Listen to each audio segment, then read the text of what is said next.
Hey, so we're back to discuss Podwives season finale. Okay, so ain't gonna be really too much this episode. I feel like this episode was pretty not short, but it was like pretty much like a nice summary of what we've seen, for the first little season of Podwives.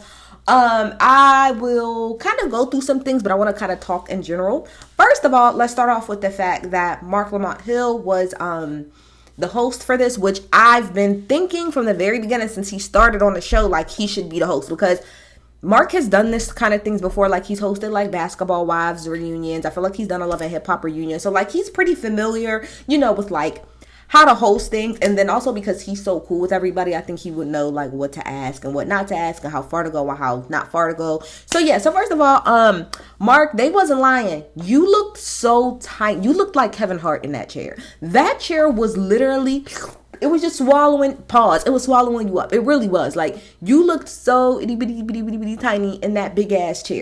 Give him a better chair next time. So hopefully next season Mark can kind of come back as like the host to kind of like guide a lot of these conversations. Because I would say that probably was the main thing that was missing, is like somebody there to like kind of guide the conversation and ask the right questions. So I think he was great for that. I feel like Podwives as a whole, if I'm just talking about like the whole thing, I think it was a really good idea.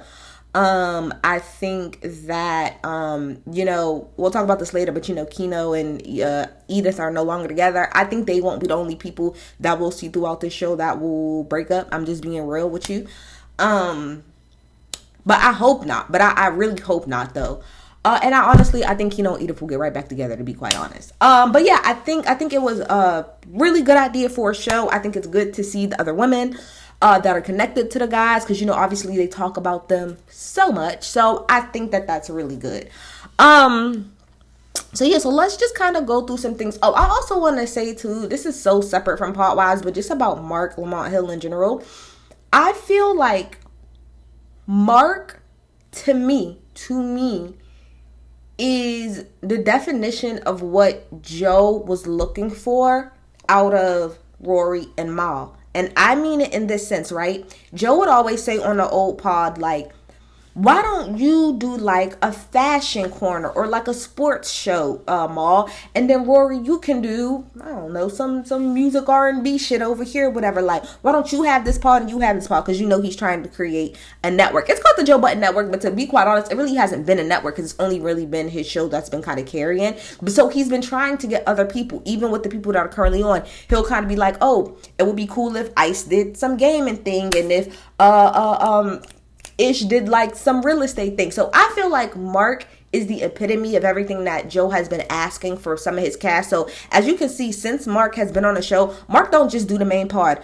Mark has literally been able to turn the behind the scenes to the Mark and Ian show, because he shows up the way he should for that. He's showing up on Podwives. Like, I feel like Mark is the person that Joe wishes that everybody else was, which is to be as invested in the network as he is, and to be able to take your talents and move it and do different things outside of the pod. That's just a little tangent that I had. It's my dog coming.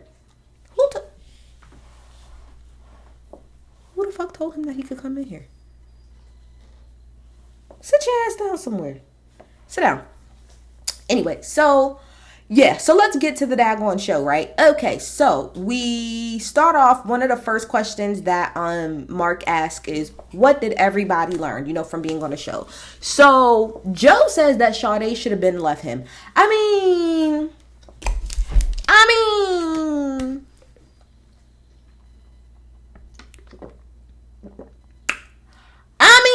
we ain't lying, Joe. We not lying, Joseph. She should have been left your ass, okay? I'm glad that he noticed that by watching back, that she should have been left his ass, okay? Because Joe be doing some real trifling ass shit. So he said pretty much, I think one of the main things that Joe has talked about since he started this show was that he sees the way that he kind of like comes off or looks, when he's looking back at himself, which I said later too, when he doesn't really like it. It's trash, Joe. So I'm glad that you understood that, right? So Joe said he just appreciates Sade a whole lot more and everything that she does for him, right? Ian and Jules. Jules looks beautiful pregnant. I hope you have a safe and wonderful pregnancy. great labor, all that other good shit, right? So Ian and Jules, Ian said that he learned that he should be more empathetic. I'm like, good, Ian, because that's what we've been saying. You be really treat, at least like it was brought up in the show, it comes off to the audience like you treat Jules like she's one of your workers, like she just needs to fall in line with everybody else. She don't have top priority. Like, it's your business and then her. Like, your actual career in business is first and then she's second, and that's trash. Like, it's just trash, right? So glad that he realized that. Jules also said that she learned that Ian does better sharing amongst a group of people versus one-on-one. Now, for me, that's weird because I'm the complete opposite. I don't want to tell my business to a whole bunch of people. I'm a one-on-one type of person. But Ian explained that he don't know if it's just a childhood thing, but he feels more comfortable. And I think he didn't explain it correctly, but I think I know what he means. He says, I feel more comfortable when I'm speaking with like a group of people that I know love me. I think what it is that he likes to hear different people's opinions. So I think he feels like if it's just him and Jules, then all he can really go off of is what Jules is saying back to him. Versus if he's saying it, you know, amongst a whole bunch of people, Jules can have this opinion, and then if this person is saying the same thing as Jules, and if that person is saying the same thing as Jules, then it hits him a little bit better versus her saying one thing and then maybe Joe says something different and then maybe Kino says something different. I think that's what it is. I think he likes to hear different perspectives so that he can make I guess a good choice. Which understandable to like to hear all different types of perspectives, but I do feel like you're not married to the world though. You know what I mean? Like, you're married to Jules.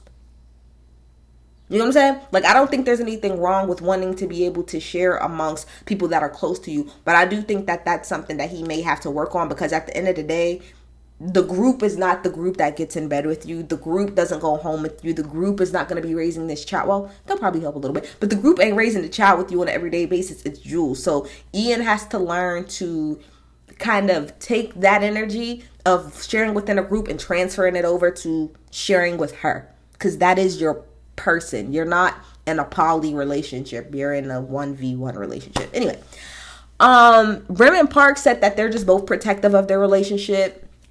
Clock it. Love that. And I said the same thing. But then we go into Cece and Ice, and Ice said that it was funny, right? Because Ice was like, I learned that I communicate terribly.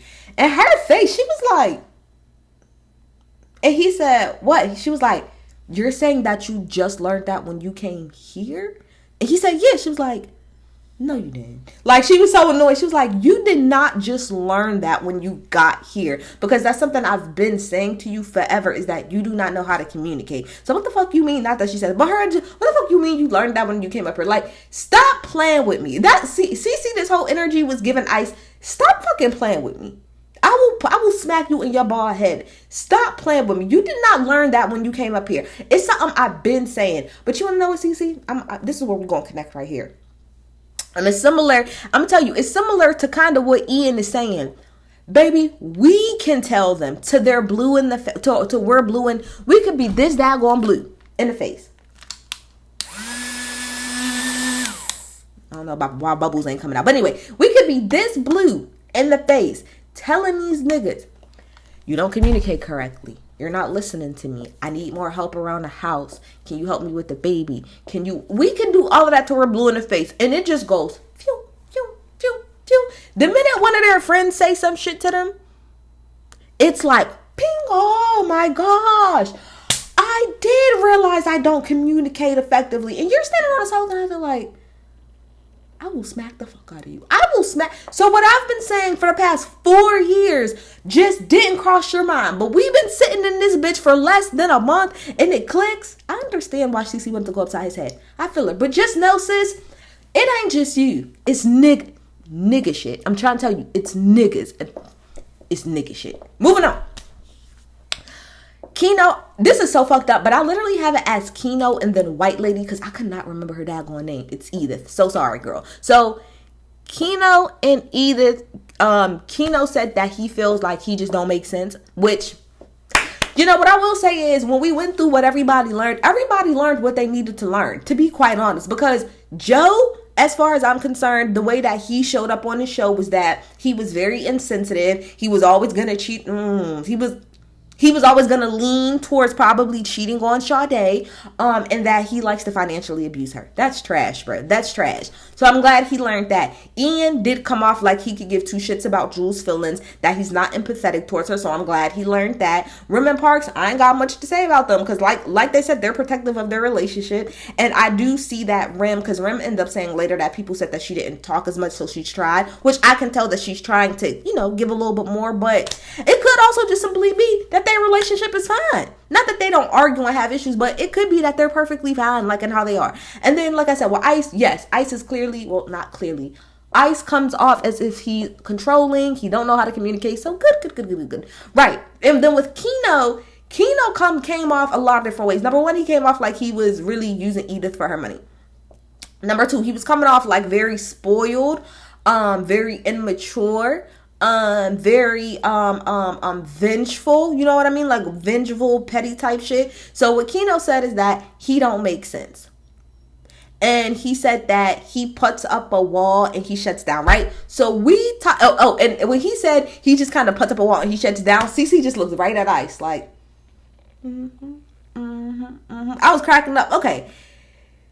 And then, okay, let's move on to what Ice said, right? So then Ice pretty much was like, I used to do that. I used to like shut her out for days. Like we would get into it and he said he wouldn't call her for days, right? And that's how we get into the emotional maturity part. But I want to stop for a second because obviously this is my channel. I'm going to put my own situations into it, right? I am them. I want to say this. I have been in therapy for 2 years, well, almost 3 years now. So I've been really working on that, but I'm the exact same way. When my dude pisses me off or we get into an argument or whatever, like I said, I don't like to argue. And that really got to do probably with the fact that I grew up, like with I can't stand chaos because I grew up around like a lot of chaos, right? So for me, when I get into an argument, I don't want to argue. So what I'm going to do is I don't view it the way that like the girls were, like a lot of people were saying, but this is what I do. To me, it's not necessarily just shutting down. It's I don't want to go back and forth. So I'm just not going to say anything. I'm just not going to say anything. And I'm in my feelings. So I'm going to sit by myself, sit to myself and talk to myself in my head. But that is shutting down. And, the person that I'm with does say all the time that like he really don't like that. The fact that I just kind of shut down immediately. It's like he says it's like a switch that you can both see and feel when I just, and I'm just like, like my whole energy just shifts. But I'm really working on it. But I'm with Ice and Keno a little bit when it's a combination of not wanting to argue, right? And then also just trying to process what's in my head. To me, there's certain things that are worth like really getting into a back and forth about, right? And then there's certain things that are not. But what I said is what I've learned in therapy, which is even just saying to him, I'm not in the place to talk right now. I want to just kind of sit by myself. That's communicating. And that's what I've been doing. So if I feel like I'm shutting down or I feel like I just want to kind of stay to myself, I'll say, I'm like, right now, I'm not in the best space to kind of talk about this. I just kind of want to go in the room and sit to myself.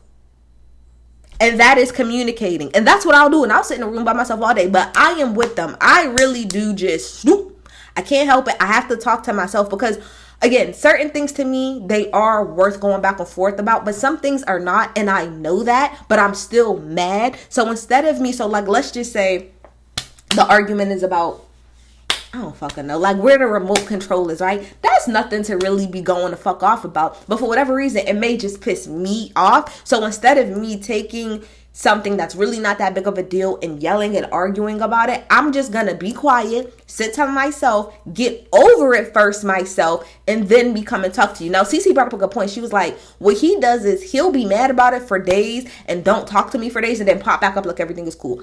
I do that too.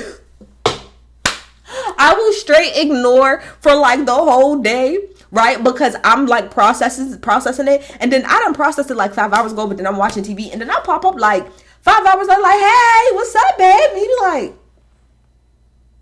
so you've been in that room for 6 hours all damn day today. Didn't say a word to me. and now we cool. Absolutely the fuck not. So I feel it. I am a work in progress as well when it comes to that, right?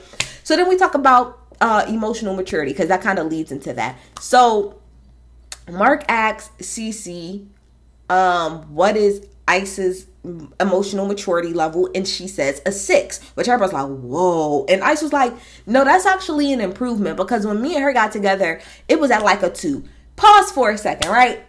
This is gonna come off this way. I don't give a fuck, it's my channel. This is not to come off ageist or anything, but I just find it very interesting, like when men finally come to some type of emotional maturity versus women. Like, y'all know Ice is like 40, right? And y'all know Joe is in his like 40s, right? And you know when 444, the album dropped, Jay-Z was in his like 40s. Why the fuck? My father, it hit this nigga till he hit his 40s. What is up with y'all niggas waiting until y'all hit y'all 40s to have some fucking enlightenment? Like, I want somebody who is either 40, in their 40s, or close to 40, that's a male, to explain to me, or even if you're not, I don't care, tell me your experiences. Why does it take men to get to that age for it to finally hit that they need to be mature emotionally, versus women? Because Cece's about like 10 years younger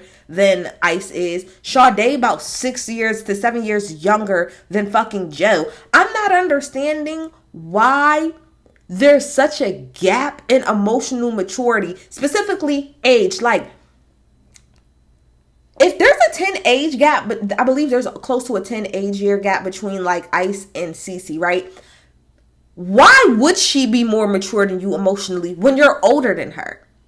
And I know people are gonna say it's just a men and a woman thing. We need to fix that. That's ridiculous. It's absolutely ridiculous.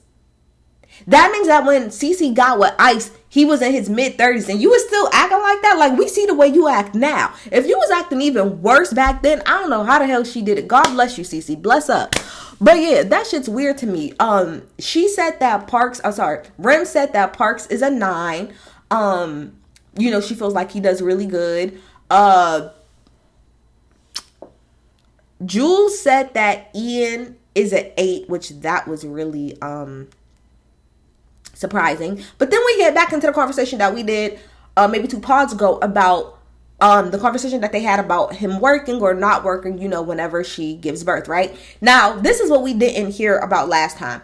Ian said what his problem was. It wasn't even necessarily the work, right? Which is not what he said last time. But he said it wasn't necessarily the fact that she didn't want me to work. It's the fact that she just told me. Like, she said, I hope you know that when a baby come here, you're not working. You're going to be here. You're going to sit here for 2 months at a time. You're not doing this, that, and third. And he was like, I'm like, I don't like when people try to tell me what to do. And I'm sorry, I'm the same way as Ian. If you tell me, I'm not going to, just to spite you. Yeah, that's the type of person I am. Don't try to tell me what to do. So I get what he was saying when he was like, she could have asked me. She could have said it to me in a sense of, hey, I know that you're working, but with the baby coming, I really would love it. If you was able to take off some time and spend some time here with us, I would really need help. It would really be good with the bond with the baby. So even if you're able to just take off like a few weeks, to stay here and spend time with us, then that would be great. And he said if she would have asked in that way, I would have received it a little bit more, right? Fair. But Jules said that instead of him saying that he didn't like the way that she communicated with that, he just got up and left. And he was like, I could have handled that better, in the moment. But sometimes, like when you're in the moment, you don't always handle things the best way. Sometimes, yeah, he could have said to her, like, no, hold on. You ain't going to tell me this, but we can have a conversation. But I understand when people get frustrated, they can't really help it, right? We talk about the in-laws. Oh, baby. See, I had to wait. If you made it this far in the video, I purposely made sure that we were almost 20 minutes into this video before I started talking about this. Because I don't need nobody calling or texting me about nothing I'm about to say, right? Okay. In-laws. Baby.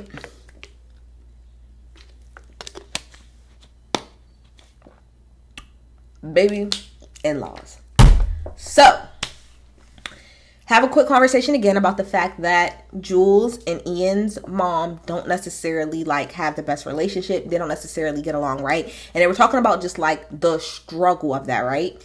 So one of the things that was talked about within that is, Ian feeling as if he is stuck between his wife and his mom, and specifically with them having a baby, how does that look? So I forgot, maybe it was Joe or somebody who said, are you at the place where you're, with the baby coming, where you tell your mom, hey, look, either you patch that up and you fix that, or you ain't gonna really be able to see your grandchild like that. And he said, I didn't really. It seems like Ian, like the concept of being able to tell his mom that to him is foreign. So he was like, y'all would tell y'all mom that? And everybody was like, yeah, yes. And here's the thing, especially when it comes to boys, right? And their mom.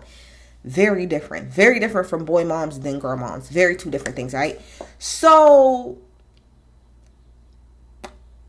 I'm trying to figure out where to start because there's a lot of different ways to go with this conversation, right? Okay, let's start off with this part, right? When you get married, when you have a baby with somebody, when you guys start to create a life, you are now creating a new family, a new nuclear family, the same way that, you're part of your nuclear family with your mom and your dad, that they created that family. Same thing with you. They had to step away from their parents to create the family that they had, which includes you. Now that you're an adult, you have to do the same thing. And yes, it's not that you say, F your family or you forsake your family, but this new unit that you're creating, it does come first. There's no getting around that. They come first. Your wife, your girl, whatever the hell you want to call them, your partner, the person that you're building a life with, they do come first before everybody else. That's just how the way that it goes, right?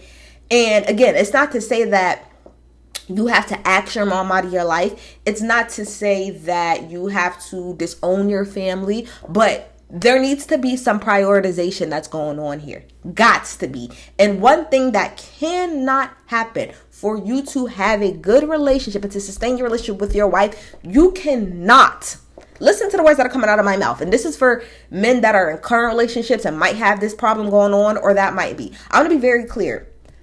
You cannot, by any means, have a functional, healthy relationship when your mother disrespects your wife.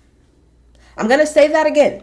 You cannot have a healthy, functional relationship when your mother disrespects your wife, your partner, your girlfriend, whatever word you want to use, whatever person that you're choosing to spend your time with in your life with, married or not, your partner, your person, we're going to say that, your person, your mother being disrespectful to that person is never going to fly as far as y'all having a good relationship, especially if you're very close with your mother. When it comes to women, I know there's a saying that like you can't really have two grown women living in the house. That's kind of true because somebody same thing like how you can't have two men because somebody going to feel territorial. It's the same thing with women. Women are going to feel territorial. And specifically when it comes over like their sons and their partners, two people that women are very protective over, right? Let's talk about the mama and the son for a second. We all know mama's boys, and Ian gives me, he is a mama's boy. 10 toes down. He gives me that he's for sure a mama's boy, right? Y'all know that a lot of times moms be coddling the fuck out of their sons. They be doing everything for them. They cook, they clean, they wash, blah, blah. So then when those boys get with the woman, they expect the woman to be their daggone mama. That's a whole nother psychology. But women be real weird about their sons. So a lot of times women will treat their sons like they're their husbands. And I'm wondering if that's the case here with Ian's mom. Now, I don't know if if Ian's father was around, or if he was, or if he wasn't. But even if he was, a lot of times that's the issue. Moms be trying to be their sons' wives and girlfriends. And that is where the separation needs to start. Ian, you cannot have your mama disrespecting Jules. Especially with her now having your child. You are not going to disrespect the mother of my child and then still expect to maintain a relationship with said child. Don't work that way, because how am I to know as the mother that when my child's over there, you're not saying negative shit about me? You're not, even if it's not purposely, how I know you're not on a phone talking shit about me and my child can hear? Or how I know that you're not saying little smart shit about me when my kid's around? Absolutely not. If I'm Jules, I'm putting a hard deadline on this shit. Let me tell you something. Me and your mama ain't gotta be best friends. She ain't gotta even like me. But there will be a level of respect that's going to be there. Across the board. There has to be a level of respect. On both sides. Be clear. Not just on mom's side, but on Jules' side too. There has to be a level of respect. If there's not, there's always going to be problems. Again, let me use myself for an example, right? So, my situation is a little bit different. Simply because my partner and his mama ain't really get along like that. For a sheesh, I'm gonna say maybe till about 2-3 years ago. Maybe like 2-3 years ago. They didn't really get along all like that. His grandma was pretty much the mother figure in his life, who I have a great relationship with his grandmother. His father is in his life. I have a great relationship with his father. But his mother, is more newer in his life, right? And it's been a little bit of a challenge for me for a number of reasons. Number one, it's just hard for me when I've been with somebody for as long as I've been with a person. I've been with this nigga for a decade plus, right? Long ass time. So for me to know a lot of the stuff that I know and see a lot of the turmoil that they've been kind of back and forth with each other, I am very protective of my nigga. I don't play. Woo, y'all don't even know. I don't play that shit when it comes to mine. I'm dead ass here. I can't even say what I would do on YouTube.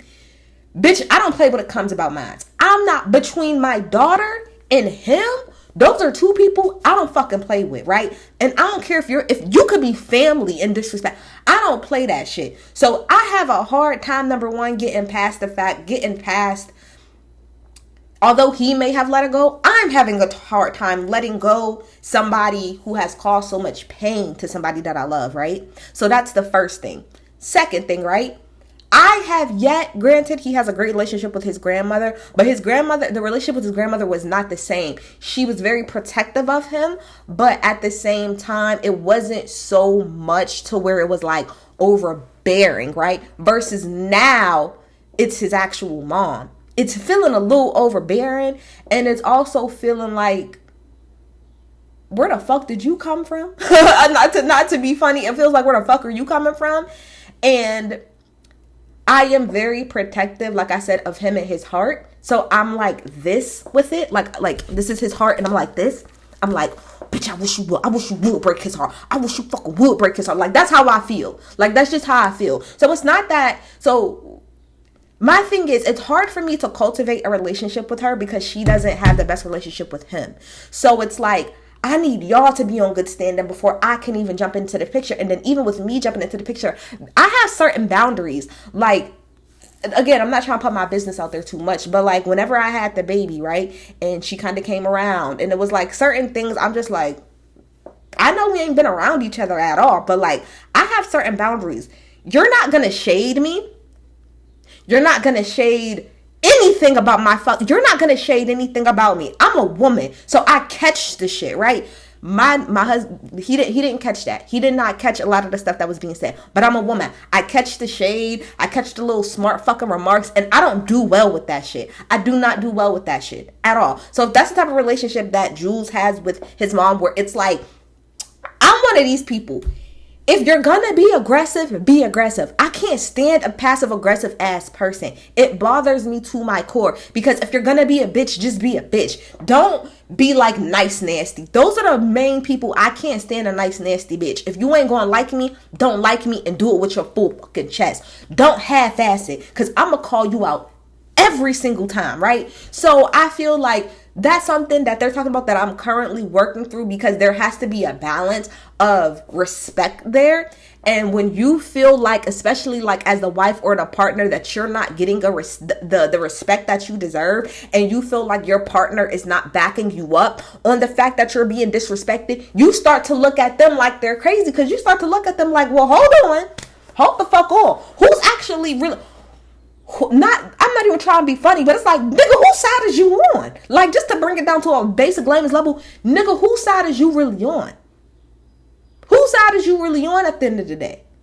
Because if I'm coming to you and I'm telling you I feel that this person, mama or not, but let's stick to the moms. If I'm coming to you and I tell you I feel like your mom is being disrespectful to me and she's making me uncomfortable, and we have a baby coming, you're going to have to clean that up, or there's always going to be problems between me and you. There will always be issues, because that's your mom and you love her and she's always going to be in your life.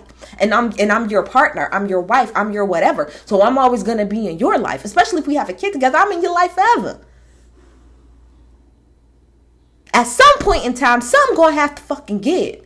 And you gonna have to make a decision. You gonna have to put your foot down, because what's gonna happen if you don't, your mom will continue to not just disrespect her, but she will up the level of her disrespectfulness, because you're not calling her out. Let me say one thing about my damn daddy. My daddy got on my nerves a lot, but one thing my motherfucking daddy didn't play with was nobody disrespecting my mama or his wife. He did not play that shit. You don't disrespect my mama, not to his... All of the shit that people in my dad's family might have did to my mom was never when that nigga was around. I've never in my life seen anybody on my father's side disrespect my mama while he was around. If they did that shit, it's when he wasn't around. Best to believe, nobody played that shit. And my nigga the same way when it comes to me. He don't play that shit with nobody disrespecting me, because that's how it should be. Period. So Ian, get it together. Put your big boy panties on and go tell your mama. If you want to have a relationship with your grandchild, you need to fix it with Jules. Period. Or there will be no relationship with your grandchild. I bet you she gonna clean it up then. Like Joe said, when them grandkids come around, that's when niggas start acting like they got sense. That's a fact. That's a fact.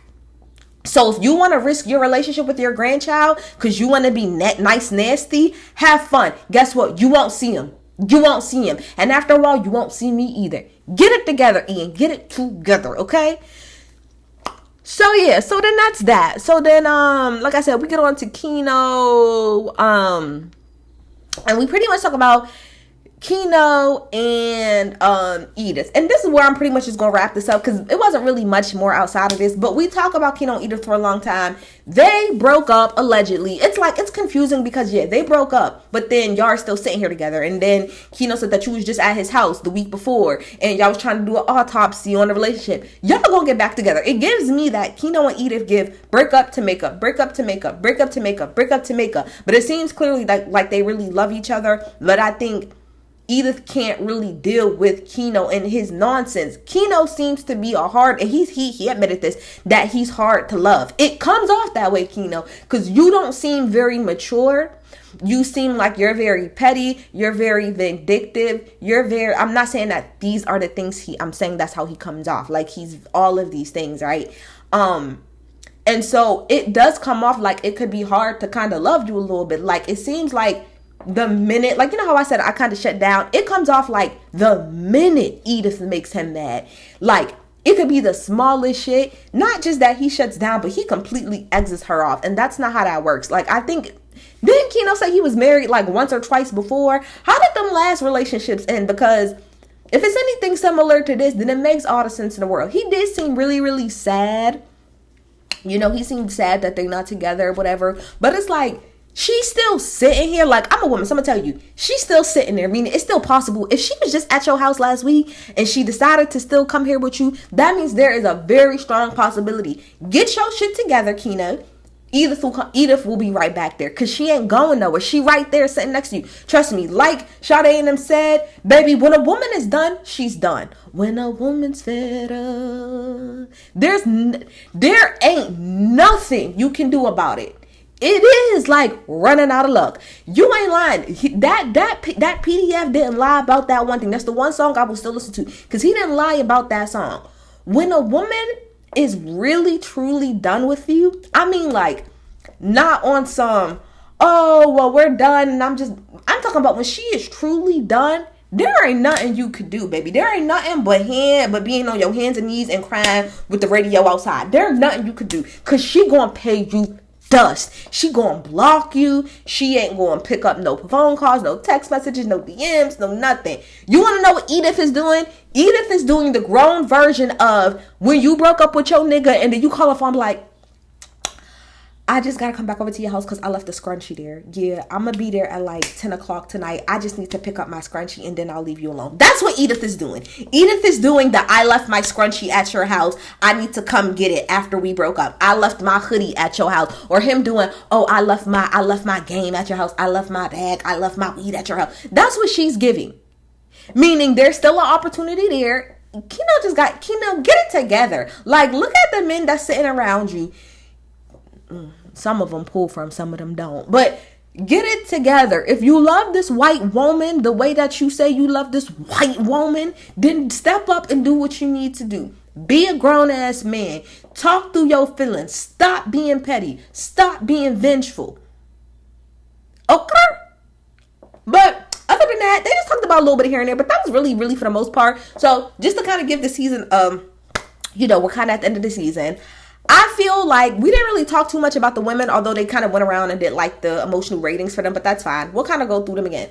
So as far as Ian and Jules, right? From the beginning, like I said, I felt like in the very top of the season, everything that I said, I felt like Ian and Jules I still think they're a really good couple. I think they bounce off of each other like perfectly. But Ian was just a little bit not as empathetic. I think at the end of the season, like you said, he's learned to be a little bit more. Ian's a little bit more open. Seems like he's willing to listen to Jules a little bit more. So good for him. Raymond Parks, I know people are like, they don't want them back next season. I want them to stay because we need a semblance of regular shit. Like, we need a regular ass, not too over the top ass couple. Like, we need them. They gonna need to stay for that reason only. Ice and Cece. I hope to God that this show does not like tear y'all apart. Like, as much shit as I talk about Ice, I really don't want like his relationship to be tore apart. He seems like he's very, very, very in love with that woman, and I really hope the best for them. Let me stop and take a second though when it comes to Cece. Not about her, about the talk around her, because I want to curse y'all out for just 1 second if y'all made it this far. I'm so fucking tired. I am so fucking tired of when it comes to Cece and Ice, you niggas, because it's the niggas, saying Ice played himself getting with a girl that had 3 kids already. Why are y'all so fucking mad about the fact that Ice decided to be with a woman who had 3 children? Are y'all mad because y'all damn mama, nobody wanted y'all mama with you and your raggedy ass siblings? Is that why you're mad? Are you mad because niggas constantly dogged out your mama who had a whole bunch of siblings? Are you mad because your father walked away from your mother and all of your siblings and you never had a male figure in your fucking life? Are you mad that you never had a stepfather? Are you mad about that? Are you mad because your kids is calling somebody else daddy right now? Are you mad because your kids like their stepdaddy more than they like you? Because that's all y'all niggas is giving. I'm not understanding why is it that because she has kids, she's not allowed to have love? She's not allowed to have a nigga to come and take care of her and love her children? She's not worthy of that now? Because that's all that y'all are saying when y'all make them little comments about her. What the fuck is that supposed to mean? Cece is entitled to being loved. Her kids are entitled to being loved. She's entitled to get married. She's entitled to happiness. She's entitled to have a fucking family.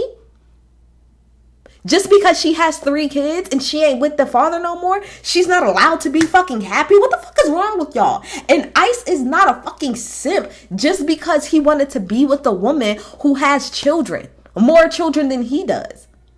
He loves that woman. For whatever reason he does, he loves her. And he takes her kids with her. Y'all niggas is mad Because somebody else is doing that with y'all motherfucking kids. Y'all are the future to his fucking Russell Westbrook. I mean, not Russell Westbrook. Is that Russell Westbrook? No, not Westbrook. Sierra's husband. Y'all know what I'm saying. Wilson. There we go. That's what y'all mad about. Y'all mad that Ice is the Russell Wilson and that the rest of y'all niggas is future. Let that man love that woman and her children. And I'm tired of seeing it. Let me see one of y'all say that one more time. I'm going to snap the hell out again. Be better fathers. Do that instead of projecting on Ice. Be better fathers. Be better men. Fuck out of here. Weirdos. But that was it, y'all. Y'all gonna call me, tell me what y'all think about. Bye.